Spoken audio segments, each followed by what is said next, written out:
Hello, my name is Justin Charlton Jones. I'm one of the business coaches behind the No Limits business community. Welcome to our portal. And today I'm doing a book review. I'm going to be talking about Eat That Frog by Brian Tracy. And if you haven't read this book already, then I cannot commend it highly enough to you.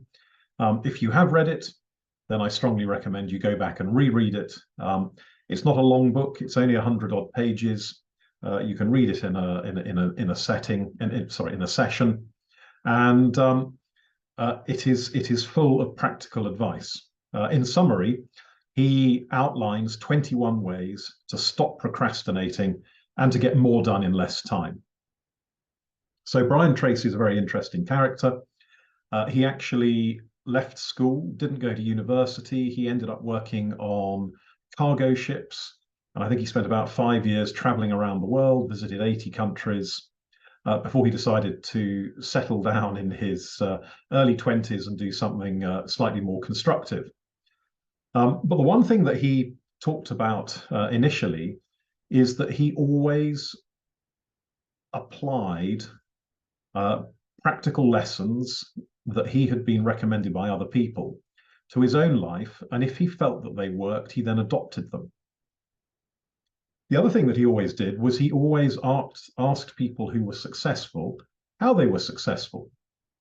So after he had finished working on cargo ships, he got a job as a salesman. To start with, he wasn't a very good salesman, so he looked at the best salesmen in the company he was at. He asked them how they did well, what were their techniques, their strategies, and then he copied them.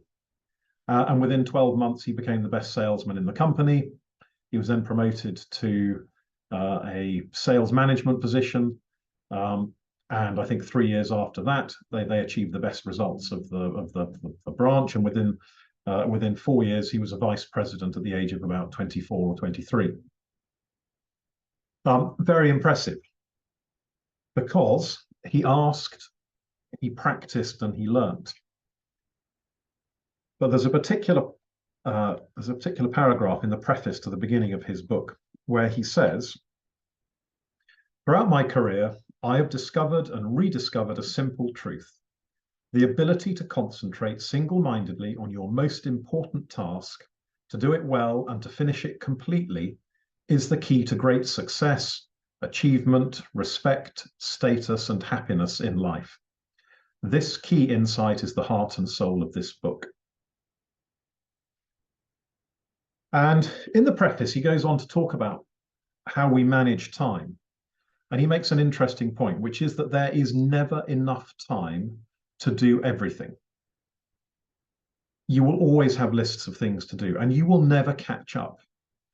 And so his recommendation is forget about becoming more productive, because whatever you do, no matter how productive you become, there will always be more things to do than there is time available. So he talks about changing your mindset.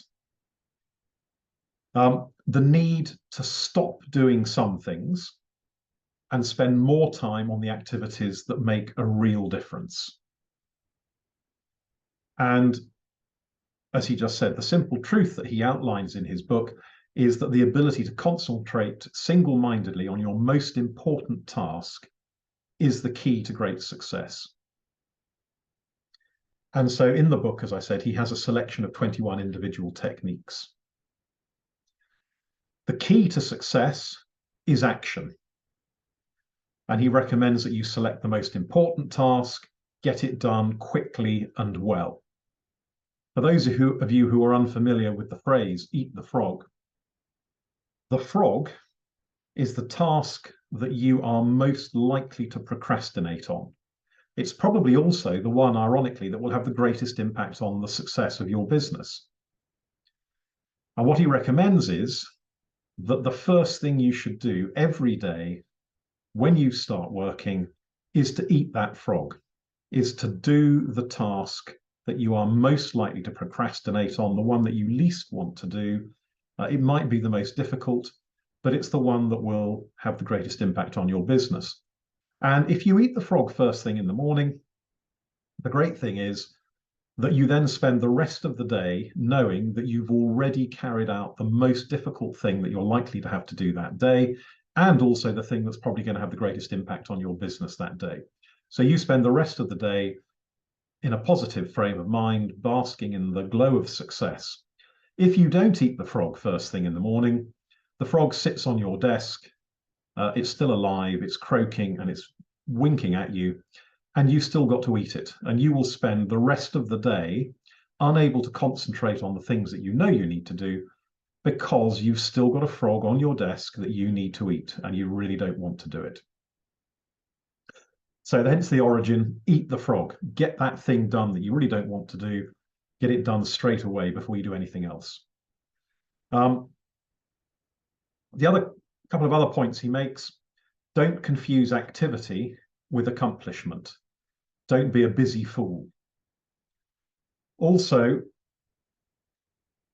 he talks about the fact that setting priorities, overcoming procrastination, and getting on with your most important task is actually a mental skill, and it can be learned through repetition. He also talks about developing a positive addiction to endorphins.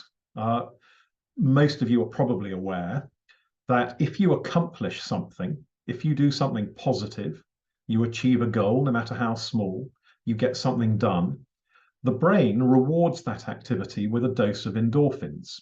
Endorphins make you feel better. They put you in that nice warm glow that you get after you've finished doing something.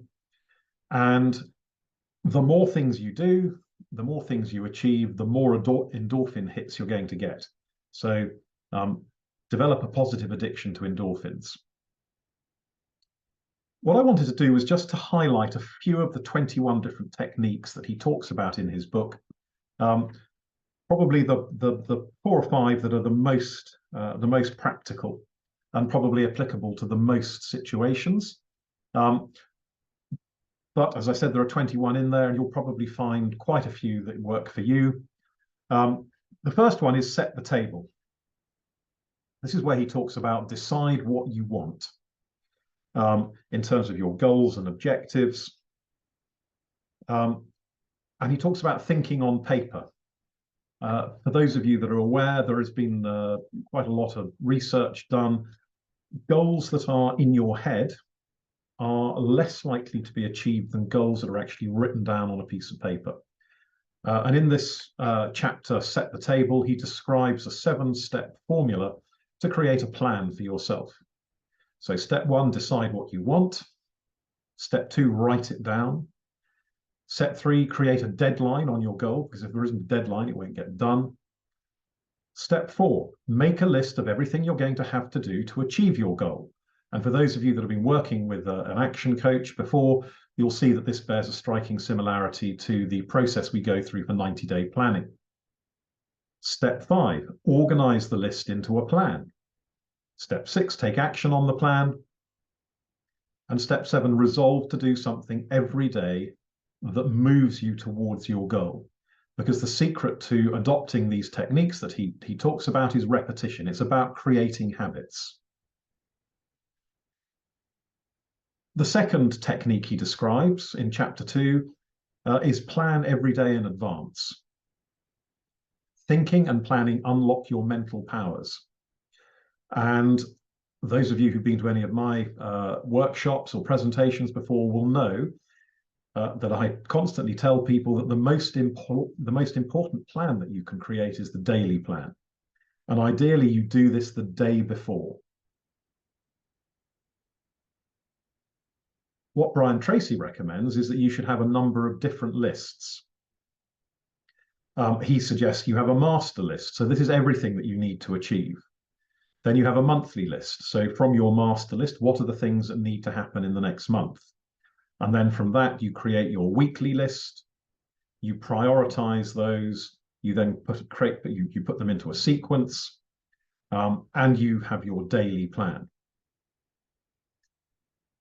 And every time you come up with something new that needs to be done, you add it back on. You add it onto that list, so that the list is continually evolving, but it's always prioritized each day.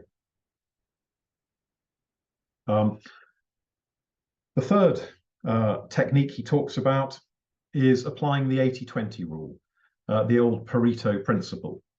I'm sure you're all familiar with this. Pareto was an Italian, I think he was an economist back in the 19th century, and he identified the fact that about 20% of the population in Italy owned 80% of the wealth, and then discovered that this rule was applicable to all sorts of different areas. So in your own businesses, 20% of your customers probably create 80% of the turnover in your business. You'll also probably find that 20% of what you do generates 80% of the outcomes in your business. And so Brian Tracy makes the point that if you create a list of 10 tasks that you need to achieve, 2 of them will probably be worth more in terms of the return on your time and effort than all the other 8 put together. The most valuable tasks are often the most complex and the hardest. And so he has a question for you. When you're creating your lists, your plans of things to do, ask yourself, is this task in the top 20% of my activities? Is it one of those activities that is going to generate a disproportionate return on my activity in carrying it out? A part of your mind loves to be busy. So focus your effort onto the significant tasks that are actually going to make a difference, because time management is all about taking control of the sequence of events.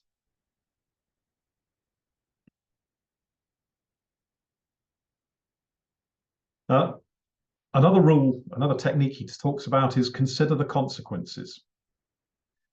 And what he says is that the mark of the superior thinker is their ability to predict the consequence of doing or not doing something.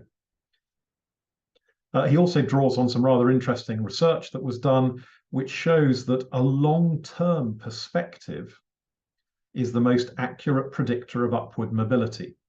This was work that I think was done in America, and what it showed was that people who had a long-term perspective, people who thought about their goals in terms of years, not in terms of what am I going to do this week, what fun am I going to have this weekend, those were the people who were most likely to be successful and most likely to start to earn more money and to become upwardly mobile. And one of the goals of long-term thinking, or sorry, one of the outcomes of long-term thinking is that it improves short-term decision-making. Because if you know what your long-term goal is, you can then evaluate the short-term decisions that you have to take in the context of that long-term objective. And you can pretty soon identify whether or not the things that you're looking at are likely to help you achieve that longer-term objective or not. But he says, ask yourself this question: what are the potential consequences of doing or not doing this task? So remember, future intent, your long-term goals influence and determine your present actions. Another rule of his, another technique, is the law of 3. And this is very simple. He identified that there are probably 3 things that you do in your work that account for 90% of the contribution that you make, either to your business, if you're an employee, or as a business owner. And he says, spend some time, write down everything you do, work out what these 3 things are that account for 90% of your positive contribution to your work. And then focus on getting those things done above everything else. And if you can, all the other stuff, you need to either not do it, delegate it, find someone else, but basically concentrate on those 3 things. He makes the point that it's the quality of time at work that counts, and it's the quantity of time at home that matters, which I think is a rather nice description. Just a couple of other things that he talks about, techniques. Focusing your attention, particularly with the internet, social media, the prevalence of mobile phones and everything else. We are prone to being interrupted and distracted. So stop the interruptions and the distractions that interfere with completing your most important task. Focused attention is the key to high performance. Responding to emails, etc., shorten your attention span. And if you can, try to get into the flow. But getting into the flow requires very focused concentration, and any form of interruption, answering the phone, responding to an email, is going to get you back out of the flow, and it's going to slow down your productivity. So focus your attention. And then the last one I'm going to mention is create large chunks of time. So those of you who've worked with ActionCOACH before will be familiar with the concept of the default diary, where you identify, by tracking your working day over a couple of weeks, you identify all the things that you typically carry out within a week. You identify how much time you spend on each of them, and then you chunk these up into blocks of time. So if you know that typically in a week you're going to spend 3 hours doing X, then do X in one block of 3 hours. Don't spend an hour one day and then half an hour the next and then half an hour the next day, because you become very inefficient when you do that. If you can, spend all the time you need to get all of those things done at once. So just a few summaries there from the book. The most important thing that he talks about at the end is that you have to practice these principles every day in order for them to become a natural part of your life. In order to develop a habit of working in these ways, you have to repeat them until they become second nature. And then once they become second nature, they will become a permanent part of your personality, and you will be considerably more efficient for the rest of your life. So, Brian Tracy, Eat That Frog. I strongly recommend it, and good luck with applying the various techniques that Mr. Tracy identifies. And if you need any help with implementing any of these ideas, or if you'd like to talk to one of the No Limits business coaches about any aspects of your business, then please get in touch. Our contact details are on the portal. Thank you very much for listening, and goodbye.